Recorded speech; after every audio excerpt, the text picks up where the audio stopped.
Kapag may mga suliranin sa buhay, pwede ba rin bang maging masaya?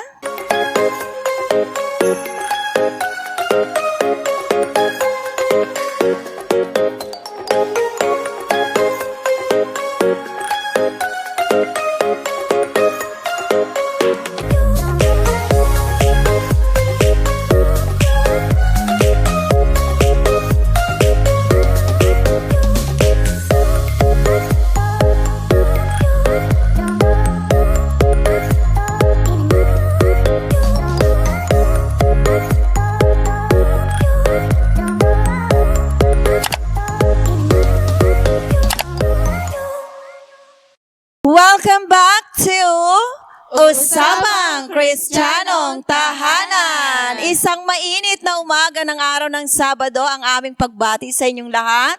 Nawa, patuloy kaming subaybayan sa aming mga nais ihatid sa inyo every Saturday, 8 to 8:30. Inyong ang batiin ang ating mga taga-subaybay. Ayan, before we start, for our shout out nga po pala sa PNU graduate student na si Carmela Largueza and also Amor Joyce De Luna. Shout out po sa inyo. Ayan, happy Sabbath po sa lahat ng nanonood dito sa live audience natin, pati sa ating nasa social media. Ngayon po, ating pong babatiin si Johns and Lian Rianzares. Wow, from New Zealand. Grabe. Umaabot na pala tayo ng ibang bansa. Ano po? Nakaka-proud naman. Yan, and Iana Rainiel from Santa Rosa Estates 1, Laguna. And Nancy and Luis Ada from Rome, Italy. Yan. Binabati ko rin po ang asawa ko from Abu Dhabi. Hi! Anong pangalan? Don Christian Ongkiko. Yes! Happy viewing po and happy listening. Kamusta ang ating buong isang linggong lumipas? Nakakapagod po. Ay, parang natigilan sila. Kayo din po siguro, naramdaman nyo kung gaano kapagod ang buong isang linggo. Nagtutumulin ang bawat oras. Subalit kami ay nagagalak sapagkat araw uli ng Sabado upang kami ay makapaghatid ng napakahalagang mensahe sa inyo. Yes, lagi nating pinakahihintay ang araw na ito para po sa mga makakasariwa at nakapapanahong mga pag-uusapan tuwing Sabado ng umaga. Ayan. Kayo ba sa buong isang linggo ay one thing for sure, lahat tayo nakaranas ng mga challenges. Yes. Sabi nyo nga, pagod. Pagod. Pagod. Pagod. Bukod Kasi sa doon pagod. lahat tayo may something in common, Lang tayo Yeah. pumapasok sa school. Ayun, true. Yes. Trabaho. Yes. At hindi lamang kapaguran na ating naranasan, minsan hindi natin maiwasan, meron tayong mga suliranin na nai-encounter bawat araw. Ang tanong, kayo po ba? Kaya nyo bang manatiling masaya o maging positibo? O kaya nyo pa rin bang umiti kahit na merong bundok sa ating harapan? Kayo po ba? Kaya nyo bang gawin yon? Aba, kayang-kaya sa tulong ng Panginoon. Ay, correct. Teacher Laging Hazel. laging kinakaya kasi may Panginoon tayo na mas malaki kaysa sa atin. Correct. Teacher Hazel, ikaw. Ako naman po, pare-press naman po tayo, kinahaya pa rin sa araw-araw kasi may family tayo. Of course, kailangan nating lumaban para sa kanila. Yun. Sabi nga, laban lang dahil meron tayong malaking Diyos na tutulong sa ating mga suliranin sa buhay. Let's talk about resilience, building resilience. Very important po ito for navigating life challenges. Aba, ano nga bang ibig sabihin kapag sinabi po nating resilience? Alright, so according po kay Google, sagot dyan si Google, resilience refers to the ability to bounce back or recover quickly from challenges, setbacks, or adversity. It involves adapting positively to difficult situations and maintaining mental and emotional strength in the face of stress or difficulties. Okay, take note for the word bounce back. Paano ba ito, Teacher Chris? Ayan. Paano? Pag sinabi po kasing bounce back, after you're fallen hard, talagang matindi yung pagkakabagsak mo, ibig sabihin, kaya mong tumayo, bumangon, Oo. mag-bounce back. So, Ayan. magandang quality ito. Ano po? Aha. Unang-una, syempre, tanungin natin ating sarili, kaya ko ba na tumayo agad kapag merong mga suliranin? Ay, natahimik. Parang mahirap. Parang tayo mismo, nahirapan din tayo, ano? Ito po ang ating pag-uusapan. Siyempre, maghahatid ang usapang Kristiyanong tahanan kung ano ba ang mga kailangan nating gawin upang tayo ay makabounce back. At sabi nga, ay quickly recover from challenges. Alam niyo po, napakahalaga nito. Dahil hindi naman realidad, hindi naman natin maiwasan na meron tayong mga challenges na nahaharap sa araw-araw. Yes. So, para lang yung bola na pag dinribble mo, babalik at babalik sa'yo. So, magandang magandang example. Oo. Kapag tayo po ay nakaranas ng, hindi naman maiwasan na may mga matitinding pagsubok minsan na dumadaan sa ating buhay, okay, bangon ulit, bounce back. Yes. Hindi porke may problema ka, lulugmok ka na.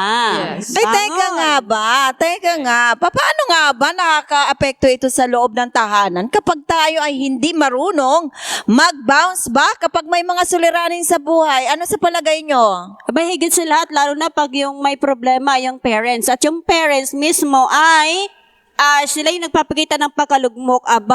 Apektado ang lahat ng miyembro ng pamilya. Kahit yung po yung magkakapatid, Aha. nakita mo yung kapatid mo na kunwari ay may pinagdadaanan at nahihirapan sila mag-cope up, ikaw din, personally, nahihirapan ka din na gusto mo siyang Apektado po tulungan. talaga. Totoo Apektado. yan. Parang Yes. domino effect, no? Yes. Oo. Kaya even yung mga maliliit na bata, no? Kaya pala, natututunan nila na ganito din kasi na-observe nila. Naalaala nyo si Albert Bandura, yung learning through observation? Eba, ay kung tayong nakakatanda sa loob ng tahanan, ay medyo mahina sa pagdadala ng mga suliranin. Hops, panahon na po para tayo ay mag-isip-isip at tulungan ang ating sarili. Hindi po tayo nag-iisa.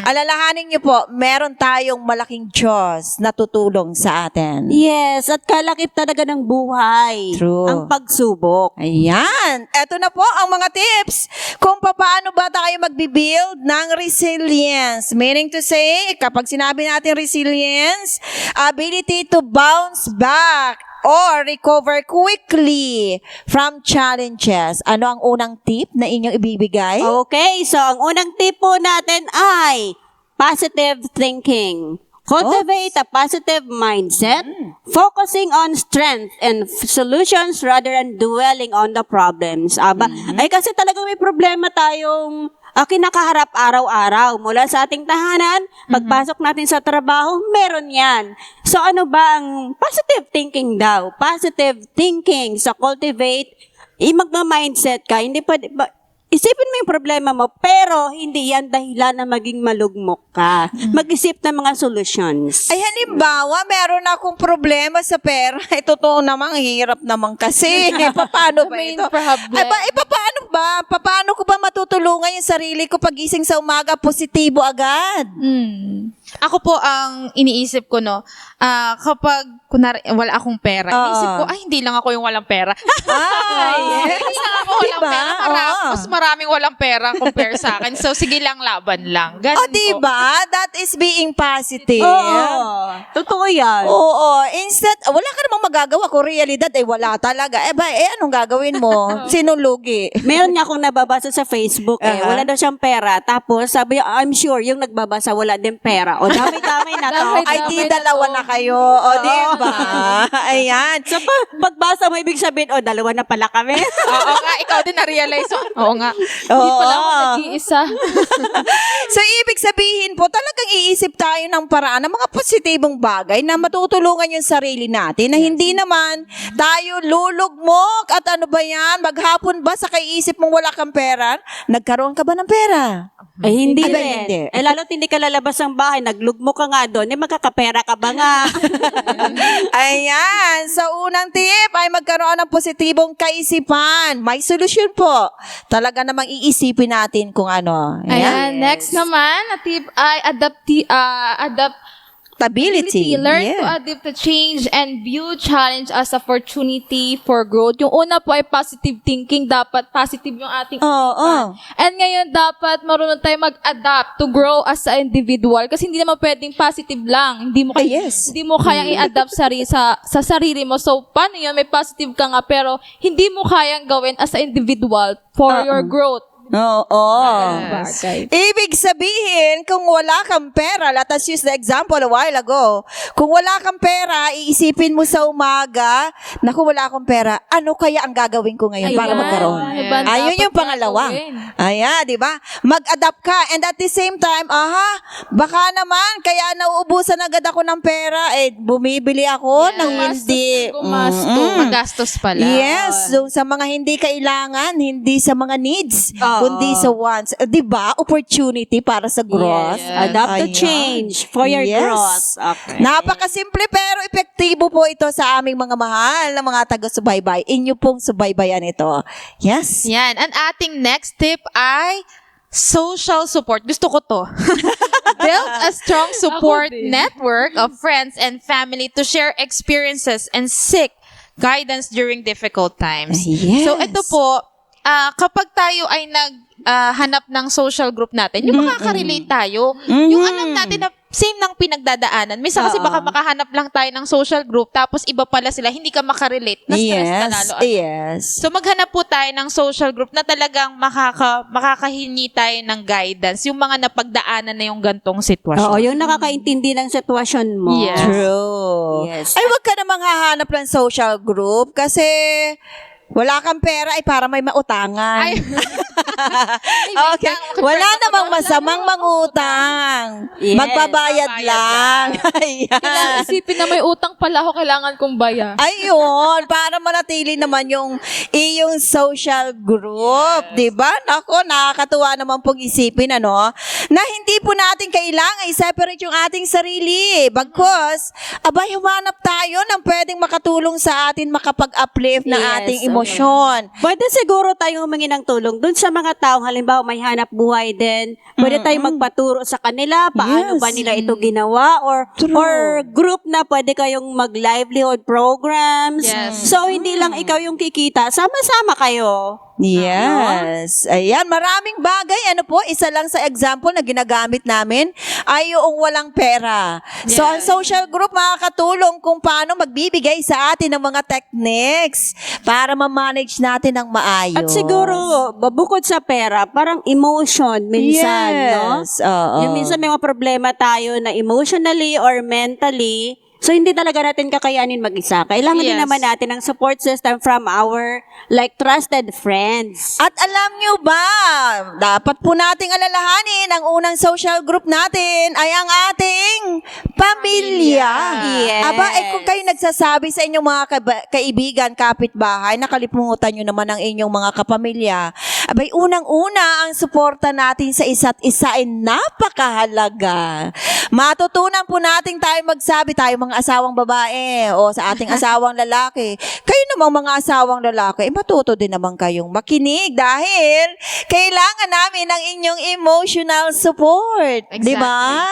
Mga anak, ganon din. Kailangan nyo din namang magsabi sa inyong mga magulang, sa inyong mga kapatid, at vice versa. Di ba? Yes, yun lagi ang ating layunin dito sa Usapang Krisyanong Tahanan na ang lahat po ng problema ay dapat laging masolusyonan sa loob ng ating tahanan mismo. That is true. At lalong higit, alam niyo po, kapag pinili natin na si Jesus Christ ang nasa sentro ng ating pamilya, aba, kumpletong-kumpleto yung social group. Di ba? Wala ka nang hahanapin pa dahil complete ang guidance. Complete package. Yes. Meron pa ba tayong tip? Number 4. Yes. Ayan. Alright, number 4, self-care. Prioritize self-care activities including proper sleep, nutrition, exercise, and relaxation techniques. Wow. Ay, bakit ba mahalaga ito? napakalaga po yung Self-care. Unang-una kasi pag may problema ka, ikaw mismo ang unang tutulong at gagamot, gahanap ng solusyon para sa iyong sarili. Yes. Yes. May sinasabi si Teacher Hazel. Ayan, self-care. Na ano ko po, na-adopt ko sa sarili kasi pag stress po, hindi mo naman po natin pwedeng pabayaan yung sarili kasi especially pag guro ka, hindi ka pwedeng humarap sa mga estudyante na ikaw ay Haggard na, no? Hindi ka presentable, ganon.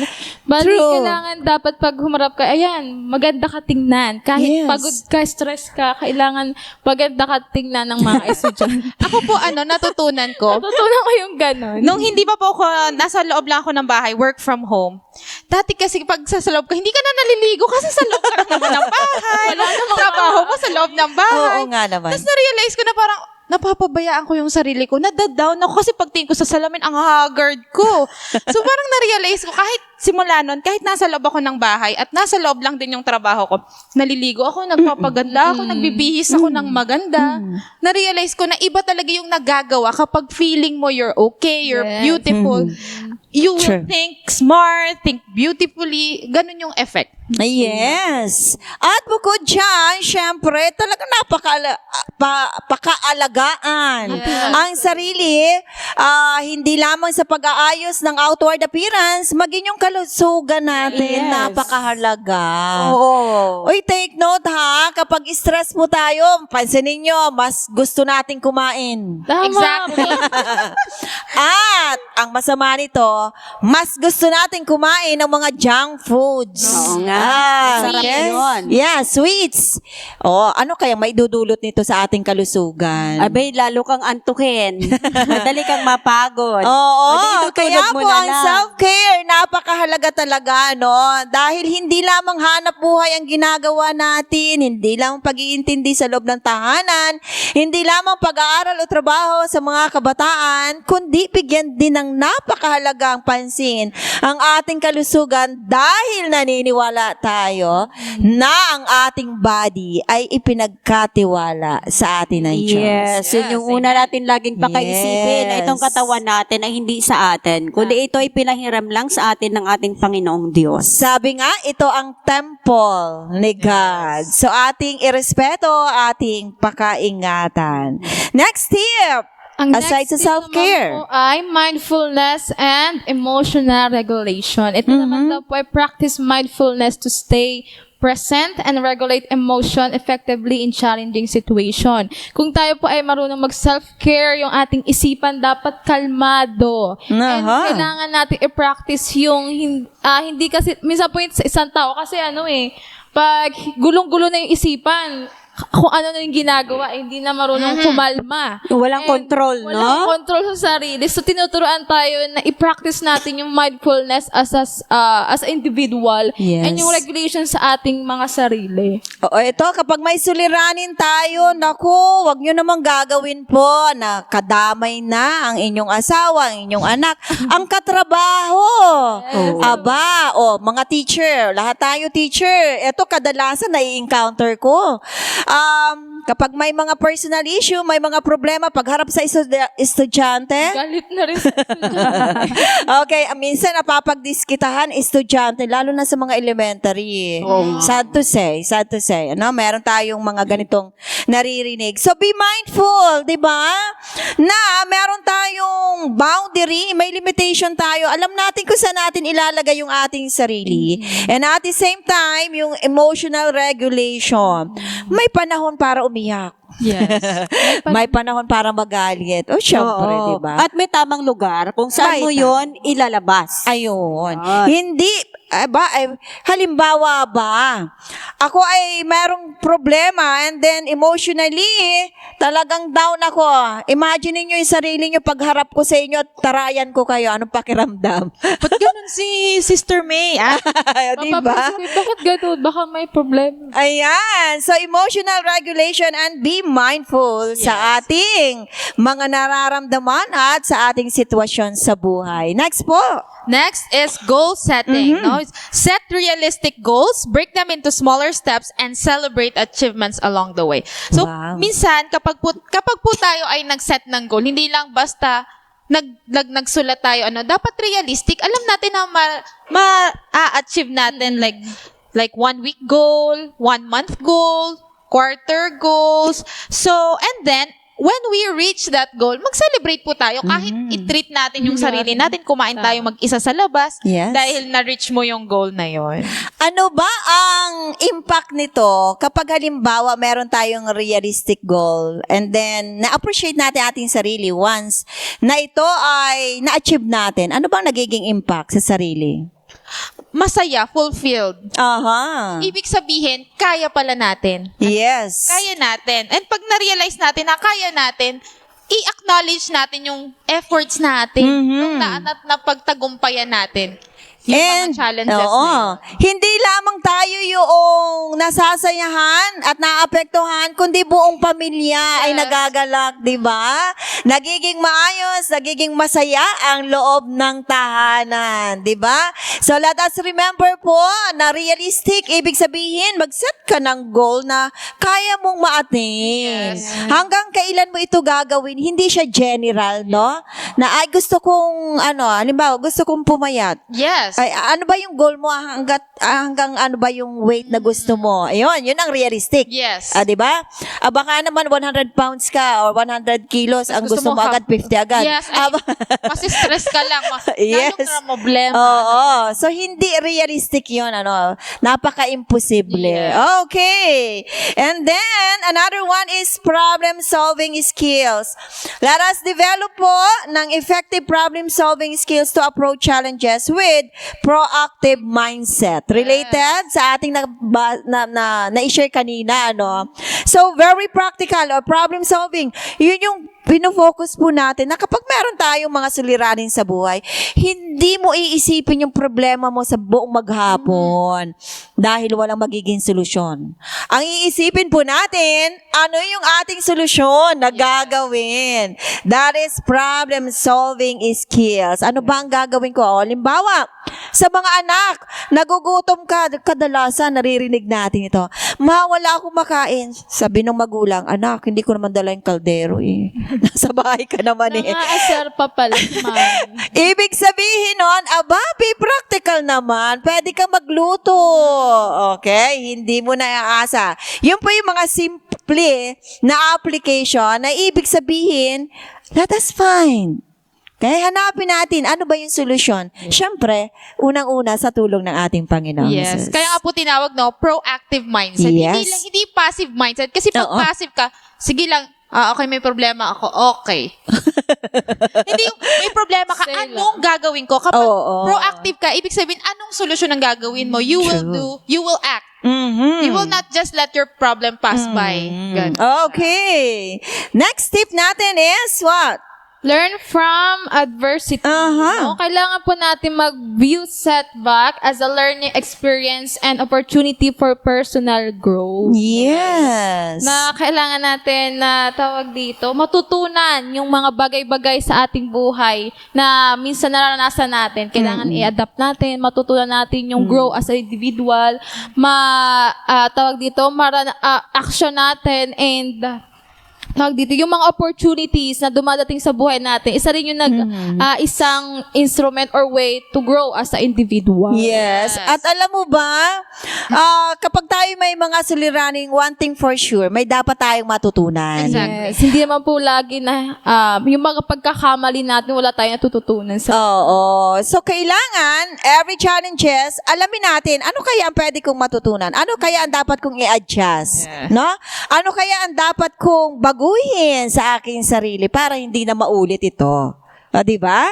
And then, the last one, or second to the last, Is maintain perspective. No po, keep a balanced perspective.